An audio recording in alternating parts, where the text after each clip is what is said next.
Ex-anggota Hizbut Tahrir Indonesia atau HTI akan dilarang terlibat dalam pemilu. Laiknya era Orba. Gagasan ini saya kira akan membuat Indonesia menjadi negara primitif gitu.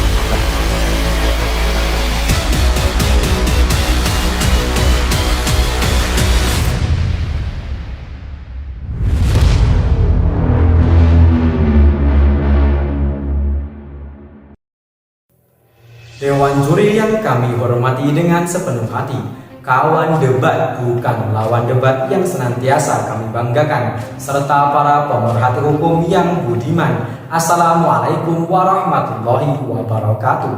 Perkenankanlah kami delegasi debat dari tim Arif Hidayat untuk memperkenalkan diri. Saya Gesang Banyuwangsa sebagai pembicara pertama, Haryana Haryanti sebagai pembicara kedua pro, dan Ike Mayasari sebagai pembicara ketiga kontra dalam mosi kali ini, yakni perampasan hak politik para ex-HTI dan PKI lewat rancangan undang-undang pemilu. Sekian dan terima kasih. Salam konstitusi.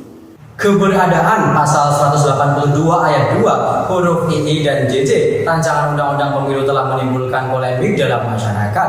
Hal ini terjadi lantaran dalam pasal tersebut menyebutkan bahwa peserta pemilu bukan bekas anggota organisasi terlarang Partai Komunis Indonesia, termasuk organisasi masanya, atau bukan orang yang terlibat langsung dalam G30 SPKI, dan bukan bekas anggota Hizbut Tahrir Indonesia.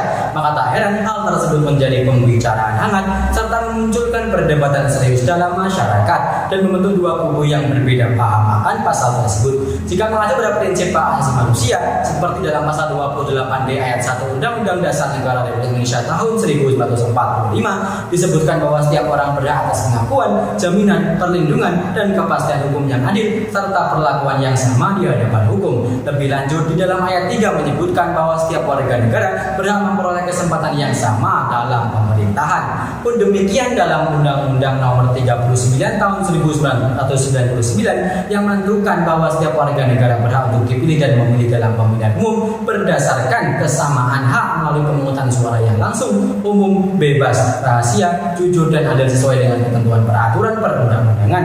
Ketentuan-ketentuan tersebut menegaskan bahwa semua warga negara sama di hadapan hukum atau disebut equality before the law. Ketentuan tersebut juga memberikan pengetahuan bahwa pemerintah membuka ruang yang seluas-luasnya kepada setiap warga negara untuk dapat menggunakan hak politiknya dalam pemilihan umum. Apalagi hak politik adalah suatu pengejawatan dari negara demokrasi yang berprinsip pada kedaulatan rakyat. Perlu kita ketahui bersama, dalam International Covenant on Civil and Political Rights terdapat dua klasifikasi hak, yakni non-derogable right dan derogable right. Hak non-derogable right merupakan hak yang bersifat absolut dan tidak dapat dikurangi atau dibatasi walau dalam keadaan darurat. Sedangkan derogable right merupakan hak yang boleh dikurangi atau dibatasi. Hak politik sendiri merupakan derogable right sebab hak politik bukanlah hak sipil. Meski dapat dikurangi atau dibatasi, hak politik tetap dilindungi baik dalam konteks demokrasi maupun dalam konteks hak asasi manusia.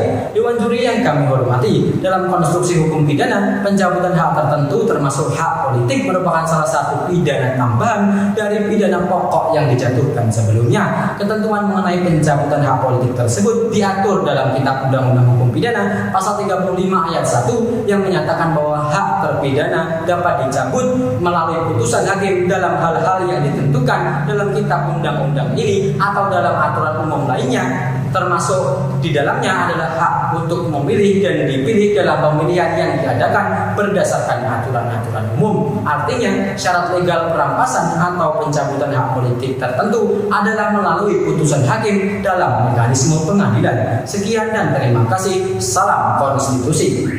Rislayu Pondiono, resiko di atas suatu kepemilikan ditanggung oleh pemilik. Pemilu adalah momentum yang sakral bagi negara demokrasi, di mana menjadi wadah untuk mencari calon pemimpin di negeri ini. Namun dengan adanya pertimbangan, maka terdapat beberapa pengecualian yang perlu diperhatikan di dalam rancangan undang-undang pemilihan umum. Hal ini guna menjadi landasan hukum yang pasti, serta demi memilih calon pemimpin yang selaras dengan nilai-nilai Pancasila.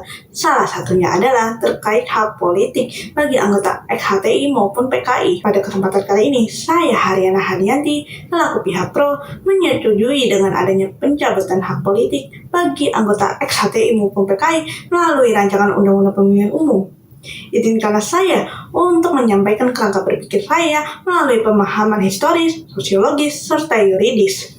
Dewan juri yang terhormat, ideologi telah ditanamkan dalam diri manusia secara mendarah daging dan tentu saja sangat sulit untuk diubah. HTI dan PKI merupakan organisasi yang berseberangan dengan ideologi negara, yaitu Pancasila. Sejak dari 1980-an, HTI menyerukan untuk mengganti ideologi negara dengan khilafah Islamiyah yang akan mengancam sistem hukum di Indonesia sebagaimana negara hukum. Hal ini juga mengulang peristiwa PKI tahun 1965 dengan ideologi komunisnya. Memang benar organisasi tersebut telah dibubarkan, namun hal yang mengkhawatirkan adalah anggota HTI maupun PKI masih berusaha menyebarkan ideologi secara masif dan terstruktur. Menilik kembali dengan adanya kasus dakwah HTI di Universitas Andalas dan gerakan bawah tanah, maka pencabutan hak politik merupakan keputusan yang tepat demi menghentikan pola pikir yang berseberangan dengan Pancasila melalui partai politik maupun pemilihan umum. Dengan penjelasan tersebut, maka persyaratan yang ketat perlu dicantumkan sebagaimana dalam pasal 182 ayat 2 poin II dan JJ. Dewan juri yang kami hormati, perlu kita pahami bahwa hak politik merupakan salah satu hak minor di dalam konstitusi, termasuk hak untuk memilih maupun dipilih. Namun, hak tersebut dapat dibatasi maupun dicabut dengan alasan-alasan tertentu. Tanpa adanya hak politik, anggota HTI maupun PKI dapat melanjutkan hidup dan menjalani hak mayornya. Selain itu, hak politik anggota HTI maupun PKI tidak sepenuhnya hilang karena mereka dapat memilih tidak untuk dipilih. Kepentingan negara di atas kepentingan individu dan golongan. Maka dari itu, pencabutan hak politik merupakan hal yang tepat guna melindungi hak asasi manusia warga negara dengan pertimbangan penguatan ideologi serta aktivitas mereka di masa lalu. Maka pelarangan mereka untuk maju di dalam pemilihan umum merupakan konsekuensi logis karena bertentangan dengan 4 konsensus negara, yaitu Pancasila, yang kedua Undang-Undang Dasar 1945, yang ketiga NKRI, yang keempat adalah Bhinneka Tunggal Ika. Dewan juri yang kami hormati, meskipun yang disalahkan adalah organisasinya karena tidak sesuai dengan Undang-Undang Nomor 17 Tahun 2013 tentang organisasi masyarakat, pelarangan mereka untuk maju di dalam pemilihan umum merupakan tindakan preventif guna menyebarkan paham radikalisme serta separatisme yang akan disintegrasi nilai-nilai luhur di dalam konstitusi. Dengan adanya mereka menjadi bagian dari pemerintah, maka ada kemungkinan penyebaran paham radikalisme akan terus berlanjut secara masif.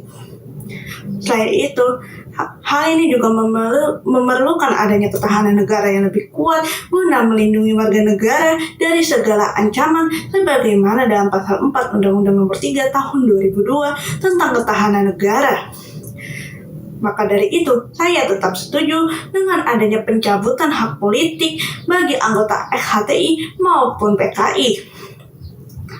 Dengan adanya persyaratan yang ketat dan memastikan partai politik sebagai penyalur calon pemimpin berpaham Pancasila dan mengakui adanya Pancasila dan Undang-Undang Dasar Negara Republik Indonesia tahun 1945. Demikianlah akhirul kalam. Terima kasih. Ang takrahu syai'a wa huwa khairul lakum wa asa ang tuhibbu syai'a wa huwa syarrul lakum. Boleh jadi kamu membenci sesuatu padahal itu amat baik bagimu, dan boleh jadi pula kamu menyukai sesuatu padahal itu amat buruk bagimu. Bismillahirrahmanirrahim. Indonesia adalah negara yang berpijak pada sistem demokrasi sebagaimana yang diafirmasi oleh konstitusi negaranya, yaitu Undang-Undang Dasar Negara Republik Indonesia tahun 1945 pasal 1 ayat 2. Konferensi International Commission of Juris telah merumuskan 6 syarat penting dari pemerintahan yang demokratis di bawah rule of law, yang salah satunya adalah pemilihan umum yang bebas. Berpijak pada landasan tersebut, maka saya menyatakan ketidaksetujuan atas keberadaan pasal 182 ayat 2 huruf II dan JJ Rancangan Undang-Undang Pemilu yang mengindikasikan adanya perampasan hak politik para ex-anggota Partai Komunis Indonesia dan Hizbut Tahrir Indonesia. Dewan juri yang saya hormati, sebelum beranjak pada paparan konstruksi berpikir saya, terlebih dahulu izinkanlah saya untuk menyampaikan poin bidasan atas argumentasi yang disampaikan oleh saudari dari pihak pro, serta beberapa catatan atas tatanan berpikir dari pembicara pertama. Berbicara mengenai deliverable right atau yang biasa kita maklumi sebagai hak minor dari hak asasi manusia yang dapat dibatasi ataupun dicabut, saya pun sepakat dengan paparan tersebut. Namun, agaknya saudariku dari pihak pro telah meninggalkan sesuatu yang sangat esensial dari aturan tersebut, yakni batasan-batasan yang diberikan haruslah dilakukan sesuai dengan pertimbangan moral, nilai-nilai agama, keamanan, dan ketertiban umum dalam suatu masyarakat demokratis. Mari kita luruskan kembali tatanan berpikir kita. Tak henti-hentinya kawan berpikir kita tadi menggaungkan adanya kepentingan bangsa Indonesia yang harus diletakkan di atas kepentingan pribadi dan golongan. Padahal, upaya rekonsiliasi nasional sendiri menghendaki adanya Indonesia yang lebih demokratis dan berkeadilan. Hal ini senada dan spirit asas equality before the law yang dianut oleh hampir seluruh negara-negara di dunia, tak terkecuali Indonesia. Oleh sebab itulah, perampasan hak politik bagi para ex-anggota PKI dan HTI berpotensi mendeviasi asas equality before the law yang kita junjung bersama. Sebelum beranjak lebih jauh, mari sama-sama kita tengok kembali Surat Keputusan Menteri Hukum dan HAM Nomor 30 Tahun 2017 yang menyebutkan bahwa pencabutan status hukum dari Perkumpulan Hizbut Tahrir Indonesia diputuskan secara administratif bukan pidana. Sementara itu, Pasal 61 Undang-Undang Nomor 16 Tahun 2017 menyebutkan bahwa sanksi untuk ormas hanya sanksi administratif berupa peringatan tertulis, penghentian kegiatan, pencabutan surat keterangan terdaftar atau berbadan hukum. Kita ketahui bersama bahwa sanksi administratif sama sekali tidak mencerminkan adanya urgensi untuk mengebiri hak politik seseorang. Justru, jika hal tersebut dilakukan, maka akan menimbulkan penyimpangan atas norma Pancasila yang mengamanahi adanya keadilan sosial bagi seluruh rakyat Indonesia. Dewan juri yang saya hormati, jendela sejarah telah menunjukkan adanya fakta bahwa HTI tak pernah memberontak, melakukan tindakan separatisme, hingga terlibat dalam tindakan kriminal dan korupsi. Demikian pula dengan PKI. Orang yang pernah terjejak sebagai ex-tahanan politik PKI sudah bebas 20 tahun lalu dan saat ini sudah dipulihkan, maka sudah seyogianya lah haknya dikembalikan. Christine Laurin dari Universitas British Columbia dalam penelitiannya tentang bias konfirmasi telah menemukan sebuah sistem yang disebut dengan sistem kekebalan psikologis. Sistem tersebut menunjukkan bahwa kita cenderung mencari, memperhatikan dan mengingat apapun yang menguatkan pendapat yang sudah kita miliki. Oleh karenanya, orang lebih mudah berubah daripada yang diperkirakan. Bukan tanpa bukti, bahkan seorang ex-anggota HTI seperti Felix Yeo telah menunjukkan cintanya yang sangat dalam pada negeri ini. Menurutnya, keempat pilar negara Indonesia adalah hal fundamental yang harus dijunjung dan diimplementasikan setinggi-tingginya. Fakta tersebut adalah sekelumit dari banyaknya contoh yang dapat melandasi optimisme kita bahwa orang-orang yang pernah terlibat dalam suatu perkumpulan dengan ideologi yang bertentangan dengan 4 konsensus bangsa tidak selalu menyimpang dan dapat menjadi pribadi yang memberikan kontribusi baik bagi bangsa Indonesia. Namun, bukan berarti saya tidak mengkhawatirkan kekhawatiran dari pihak pro yang telah disebutkan, sebab kita masih memiliki alternatif lain untuk menghindari terjadinya hal-hal yang tidak diinginkan, yaitu dengan melarang ex-HTI dan PKI mengikuti pemilu hanya dalam jangka waktu tertentu, misalnya 5 tahun. Hal ini dimaksudkan bukan untuk menghilangkan hak politiknya, namun untuk memulihkannya dari gagasan-gagasan tidak seirama dan keempat konsensus bangsa yang telah ditanamkan kepadanya. Dewan juri yang terhormat, Pasal 21 ayat 2 Deklarasi Universal Hak Asasi Manusia menyebutkan bahwa setiap orang berhak atas kesempatan yang sama untuk diangkat dalam jabatan pemerintahan negerinya. Demikian pula dengan hak politik bagi para ex-anggota PKI dan HTI. Terima kasih, salam konstitusi. Dieter Nolan berpendapat bahwa the right to vote along with freedom of expression, assembly, association, and pers is one of the fundamental requirement of modern constitutional democracy. Hak untuk memilih dan dipilih bersamaan dengan kebebasan berekspresi, berkumpul, berserikat, dan pers merupakan salah satu prasyarat dasar dari demokrasi konstitusional modern. Hak politik merupakan derogable right atau hak yang dapat dikurangi atau dibatasi, sebab hak politik bukanlah hak sipil. Meskipun merupakan hak yang dapat dikurangi atau dibatasi, hak politik tetap merupakan hak yang dilindungi baik dalam konteks hak asasi manusia maupun dalam konteks demokrasi. Ketentuan yang terdapat dan diatur dalam peraturan perundang-undangan memperlihatkan bahwa pemerintah membuka ruang yang seluas-luasnya bagi setiap warga negara untuk dapat menggunakan hak politiknya dalam pemilihan umum, karena hak politik adalah pengejawantahan suatu negara demokrasi yang berprinsip pada kedaulatan rakyat. Hal itu terlihat jelas dalam Pancasila Pasila keempat yang berbunyi kerakyatan yang dipimpin oleh hikmah kebijaksanaan dalam permusyawaratan perwakilan. yang mengartikan adanya penerimaan dari rakyat oleh rakyat dan untuk rakyat dengan cara musyawarah mufakat melalui lembaga-lembaga perwakilan.